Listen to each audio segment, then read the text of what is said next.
बांग्लादेश में हिंदू युवक दीपू चंद्र दास की हत्या कर दी गई, भीड़ ने हत्या की।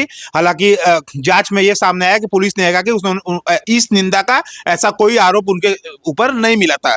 एक हिंदू की हत्या हुई है। स्वामी अभिमुक्तेश्वरानंद शंकराचार्य जी, भगवान जी महाराज हमारे साथ हैं, हम उनसे बात करेंगे। एक हिंदू की हत्या बांग्लादेश में हुई, इससे पहले भी कई हत्याएं। देखिए, बांग्लादेश या इसी तरह के दूसरे जो देश हैं, निरंतर वहाँ पर हिंदुओं के ऊपर अत्याचार हो रहा है। कोई गिनती नहीं है कि कितनी हत्याएं हिंदू होने के नाते वहाँ पर हो चुकी हैं। उन वहाँ की क्या कहें, हमारे देश में आकर के आप हिंदू हैं कि नहीं ये पूछ करके हत्या कर दी जाती है। ऐसे दृश्य भी हम लोग देख चुके हैं। लेकिन ये जो हत्या हुई है ये बड़ी नृशंस है, बड़ी क्रूर है। जो भी सुनता है या देखता है इस दृश्य को, वो न तो रो पाता है और न तो सो पाता है, खून खौल के रह जाता है। बेबसी धिक्कारने लगती है कि हम कितने बेबस हैं। बहुत कठिन समय है। क्या किया था क्या नहीं किया था, हम कहते हैं कि कुछ भी किया हो, लेकिन क्या इस तरह से किसी को मारा जाना चाहिए और इस तरह से उसको पेड़ से टांग करके और केरोसिन छिड़क करके आग लगानी चाहिए? ये कहाँ के न्याय के अनुसार है?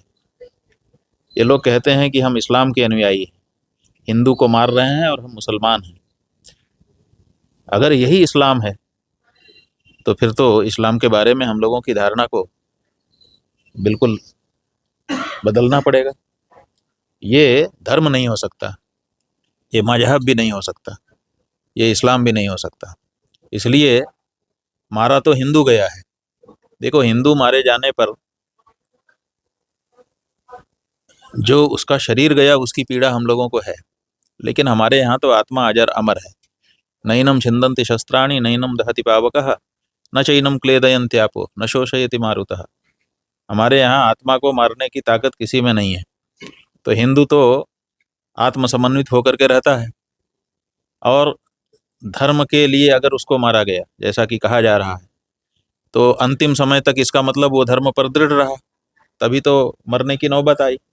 अगर वो धर्म के कारण मारा जा रहा था और धर्म बदल लेता तो उसको मारते ना, तो इसका मतलब अंतिम समय तक वो धर्म पर दृढ़ रहा। और जो व्यक्ति धर्म पर दृढ़ रहते हुए मृत्यु को प्राप्त करता है, उसके लिए तो हमारे यहाँ स्वर्ग से विमान आता है, उसको तो स्वागत सत्कार होता है, उसको तो बहुत ऊंचा स्थान मिलता है। तो इसलिए दीपू की तो बात नहीं है, वो तो धर्म प्रेमी होकर के, धर्मवीर होकर के और बहुत उत्तम गति को प्राप्त हो गया।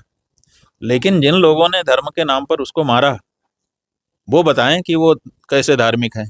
आज पूरा बांग्लादेश का जो इस्लामिक समुदाय है वो पूरे विश्व बिरादरी के सामने नंगा हो गया है। थू थू हो रही है। बांग्लादेश की कम थू थू हो रही है, इस्लाम की ज़्यादा थू थू हो रही है। तो अब इस्लाम धर्म के, इस्लाम मजहब के जो अपने आप को नेता कहते हैं धार्मिक, उन लोगों को इस बारे में विचार करने की ज़रूरत है कि क्या हम इसी तरह की छवि बना करके भविष्य में इस संसार में रह पाएंगे।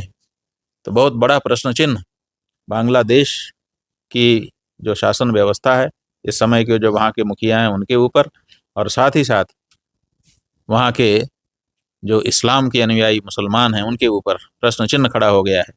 इस्लाम की परिभाषा बदल रही है, और अगर ये परिभाषा बदल गई तो फिर इस्लाम को जगह नहीं मिलेगी पूरे विश्व में कहीं भी खड़े होने की। अभी तो क्या था कि प्रेम का, शांति का, इसका उसका, ये इस धर्म है, ये मजहब है, इसलिए लोगों ने जहाँ गए वहीं पर खड़े होने की उनको जगह दे दी।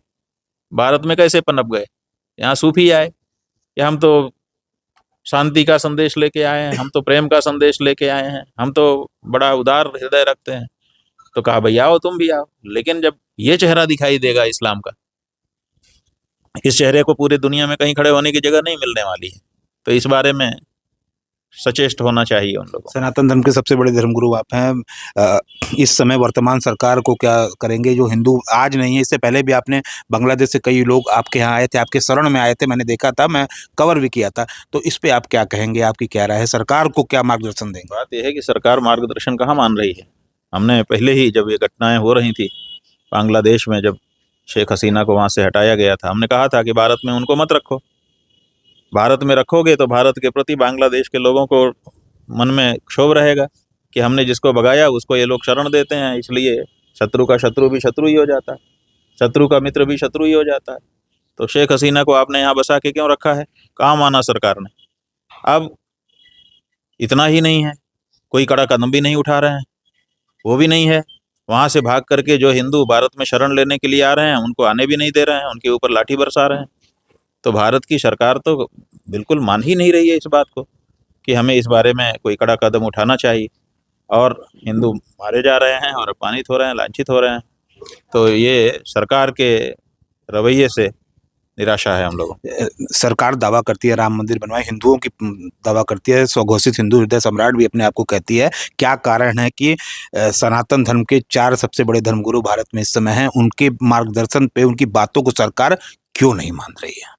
क्योंकि वो वेदों शास्त्रों से धर्म को बताते हैं, और ये जो सरकार है ये चाहती है कि हम जो कहें उसी को धर्म मान करके ये लोग उसका समर्थन कर दें। तो चारों शंकराचार्य नहीं कर रहे हैं, इसीलिए वो चारों शंकराचार्य को नहीं स्वीकार कर पा रहे हैं। इनके द्वारा जो कुछ कह दिया जाए, इनका जो सर्कुलर निकल जाए उसी को धर्मशास्त्र बताओ। अगर ऐसा करोगे तो तुम हो कुछ, नहीं तो नहीं हो, ये उनकी परिभाषा है। तो ये कैसे हो सकता है? हमारे यहाँ तो धर्म का मतलब ही है वेदों शास्त्रों में जिसे कहा गया है, जिसको हमारे पूर्व पूजनीय पुरुषों ने अपनाया है, जी करके दिखाया है, और जिससे हमारे पूर्वजों को आध्यात्मिक उन्नति प्राप्त हुई है, सद्गति प्राप्त हुई है और मन का संतोष प्राप्त हुआ है, वही धर्म है। अंतिम सवाल, बांग्लादेश में इतना कुछ हुआ, ये पहला नहीं है, लगातार हिंदुओं पे ही ऐसा क्यों होता है? आज से नहीं, मुगल शासन में देख लीजिए कितने मंदिर तोड़े गए। तो कब होगा हमारी तरफ से भी प्रतिघात? देखिए, बात यह है कि हमारे ऊपर आक्रमण क्यों हो रहा है, पहले तो वो समझिए। इसका मतलब है कि हम ही हैं जो बाधा हैं इन लोगों की मनमानी में। जो लोग मनमानी करना चाहते हैं उनको हम ही दिखाई दे रहे हैं कि अगर ये रह गए तो हमारी मनमानी नहीं चलेगी। इसका मतलब बहुत बड़ा अंकुश है हम। तो हमको आक्रमण करने की ज़रूरत नहीं है, हमारी जो विशेषता है उसको बनाए रखने की ज़रूरत है, और हम उसको बनाए हुए हैं। और ये जो बांग्लादेश में घटना घटी है, जो हमारा दीपू चंद्र दास है, ये हमारा बहुत बड़ा एम्बेसडर बन गया कि मृत्यु के सामने होते हुए भी इसने धर्म को नहीं छोड़ा। तो ये थे हमारे साथ शंकराचार्य जी महाराज, जिनका स्पष्ट रूप से कहना है कि दीपू चंद्र दास, जो कि इस समय समझ लिए हमारा दूत बन करके शामिल हुआ, अपने धर्म को उसने नहीं त्यागा। सत्य संदेश के लिए भगवान शंकराचार्य जी महाराज जी के साथ जितेंद्र यादव, धन्यवाद।